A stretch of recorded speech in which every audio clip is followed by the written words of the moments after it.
Last night, the revolution was televised, so to speak. Let's talk basketball, Brooklyn.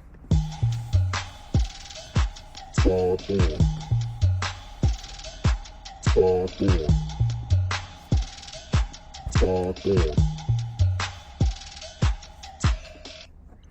So, of course, me and Sam, part of me felt like who needs another person to comment on what happened last night, but I was really surprised at how many people like hit me up and was like, "Yo, how come you and Sam didn't say anything about Kyrie coming back? Like, where's?" But Sam, what up? What's going on? How you doing? Well, trying to fight for what's right every single day. Trying to save the world. Hey, last night one of the things that was I really wish I could know what it meant. It may have meant nothing. Like Drederick, Kyrie's dad, was given Kyrie's jersey. Yep. Now, every time I see them together, I think it's like a beautiful moment. It's like, look at the hard work. Like Kyrie didn't get like this by himself. This is where it came from, genetically, and how he taught him the game. And I was like kind of baffled, like when Kyrie gave him his jersey, and I thought to myself, I was like, what is so special about this particular game that you would commemorate it by giving your dad yet again another jersey, like your NBA premiere, your debut game, your first 30-point game, like any of those kind of make sense to me. Like what do you think? Like Sam, what could that have meant? Like, I'm very confused on the jersey giving of the dad after fighting, staying adamant on being anti-vax. I don't know. Was there a connection, or am I making too much of it? I didn't think that much about the actual giving of the jersey. I thought it was interesting, but I think this coincides with what you're saying. I thought it was interesting that Kyrie said after the game, like I played in a lot of what was it, like debut games or whatever word he used, but there was something that was different about this one. And I don't know if he was expecting kind of this massive, obviously it was a road game, so he couldn't get obviously it was a road game, and so he couldn't get like some major applause from a home crowd. But I don't know if he feels like he's been aggrieved in some way, or if he has anger towards the league or towards the team, or not the team, like in terms of the players, but the Sean Marks and the owner, or to the city, whatever it is. But it clearly yesterday meant a lot to him, and it's it's obviously interesting because this thing could all be done this thing could have been done 5 months ago if he had gotten the vaccine, or if the vice versa, if the teams let him play. Like, right. I almost feel like, how militaries may not kill an opposing military's leader because then they become a martyr. Right. I always wonder, like,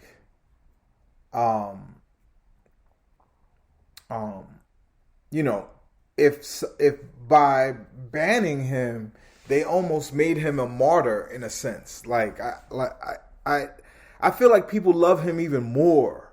Yeah. I think you're right. Which is a great place to be and a horrible place to be at the same time. It's watching Kyrie play is the most, like, I was trying to describe it in a tweet because I rewatched the game this morning, and because I also watch these games not only through my eyes, but I watch it through Matt's. Like you could tell, being a Net fan has had a toll on Bam over the years, man. but but I look at through that through both of no the both of you guys are neurotic. but but I watch the game through that prism, and then in the morning time, like, because I have these odd hours, I watch the game alone and kind of just sit down, also knowing what's going to happen at the end. It just lets me analyze the game a little bit more. And I'm sitting there watching Kyrie, man, and it's so beautiful and devastating at the same time. It's like watching video of a nuclear bomb and you're going, wow, that's pretty. And at the same time, that nuclear bomb is destroying villages, people, killing their plants and wildlife for generations. And that's kind of what Kyrie Irving does when he hits you on the dribble. Like, he's just fucking amazing.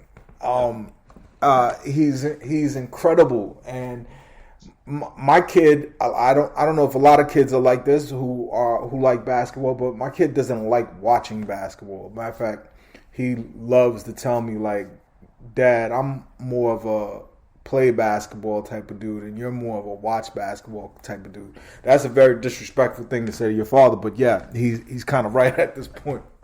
But nonetheless, he stops in front of the television, and with all the ADHD like a 9-year-old boy has, he just watches Kyrie ball, like, and is just mesmerized by it. And I'm sitting there dumbfounded with my mouth. Like, even his missed shots, the roots getting there, the way he freaking moves, like I get it. And then it's like you got to think about all these other things. Like, when it's just me, it's fine. But then I'm looking at my kid, and he's just like his tongue is sticking out his mouth, just like, what? Like, I want to be able to do that. Like, that guy is great. You know what I'm saying? So it's like a tennis game in my mind watching him play, because I love him. I love a person that stands up for things. I love a person willing to go against the norms. But I want these people to be like the Malcolm X's of the world. I want these people to be like the Muhammad Ali's of the world, which takes a lot of education, which takes a lot of study, which takes a lot of understanding, and that always makes me go in that other place in my head where it's like, this is just all fucking irresponsible. Sam, which side of my brain should I be listening to? Look, that's, I think, what makes the Kyrie, like, the polarizing figure that he is. You know what I mean? Like, he's so much fun to watch. He's so good. We've been saying this, I just want to add this, and I want you to, because I want this to be a part of your calculation, right? Here's the thing we can't say about Kyrie. Kyrie's not a bad person. No, definitely not. Right? Like when I watch a guy, that guy in Green Bay who plays quarterback. Yep. That's a bad guy. You know what I mean? I'm watching the press conference, and I'm watching this smug look on his face and this attitude of, like, how dare you question me or say that I'm crazy?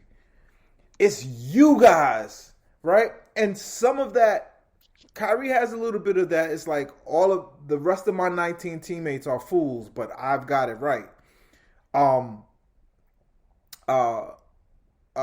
There's a bit of that, but it's more innocent. It's like, for in a stupid way, and maybe this is just me, my Nets fandom, my way of, like, making my good brain and my bad brain work together.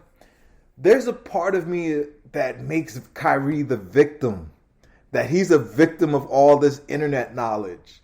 He's a victim of all this, this generation that believes these outside sources when making critical decisions, and understanding their full role and power in all of this thing. I'm sorry, Sam. I really the last two pods I've been horrible with this but with that calculation, how should I be thinking about this thing? I mean, this is why I think, like, it's funny. I end up judging people to a certain extent on their Kyrie takes, not if they're like pro or anti-vax or whatever that is, because that's like a whole different story. But it's more so like, what makes conversations about him so interesting is that he does have so many good things about him, and he also does things that are like obviously bad, like his vaccine takes and some of his comments about the media and whatnot.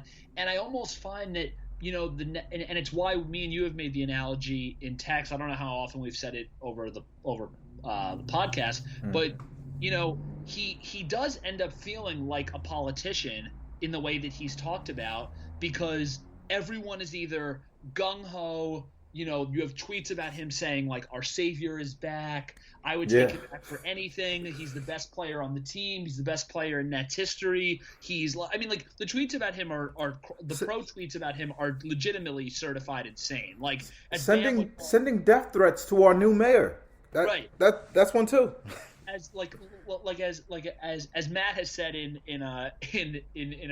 text with us, like and even tweets, I've seen him tweet this, like there's a bunch of Nets fans who the way that they treat him is like just bizarre and weird, like they're weirdos. And then on the other side, you have people who vehemently hate him because he's anti-vax or because he has certain political takes that are obviously far more radical, progressive, and whatnot. And if you think that, then you're wrong, because one, Kyrie's not really a radical progressive. He's a radical internet thinker, because this anti-vax thing. He's on the side of a very, very, very right wing space, but he's Black Lives Matter too, and. So that point within itself also shows why the people who want to support him for, like, what people do is they want to support him for one thing, like let's say him being unbelievably progressive and like honestly like an amazing leader as it pertains to civil rights and helping out like George Floyd's family and whatnot. But then at the same time, a lot of fans, like their Intel chip starts malfunctioning, because it's like, so this guy who is giving money to George Floyd then comes out as anti-vax? Like, that doesn't compute with my everything has to be in one bucket. But Kyrie's like a really interesting guy with different takes, and that's what I think makes him special, is that it's not everything in one lane. Because like the issue with our world today is that when someone usually has one political take or one cultural take, you can probably guess how they feel about everything else. And Kyrie breaks that line, right? Like Kyrie's like, no, I think yes and no. Right, like I believe in science, but at the same point, but at the same time, I also fully believe in X, Y, or Z that's very scientific. But then I'm also really spiritual. But then I also really believe in, Malcolm X and some of like the most progressive and intelligent, political thinkers of the last 100 years. So like, and because of that, people don't know how to compute how they feel about him, which is why people like us who judge him the way that we would judge like a friend of ours, we're like, you know what? I think this guy is a really good dude, but just like an uncle or an aunt or a best friend or whatever, there are things about all of our family members and friends that we like and we dislike. But because the world is so polarized where you have to choose a side, everyone thinks that if we criticize him for his vaccine takes, which I still think are bad and terrible, and I and on top of like what it does to the Nets, because that's like a whole other thing. Right. Like, That's the next part of this conversation. right, exactly. Which, and I'll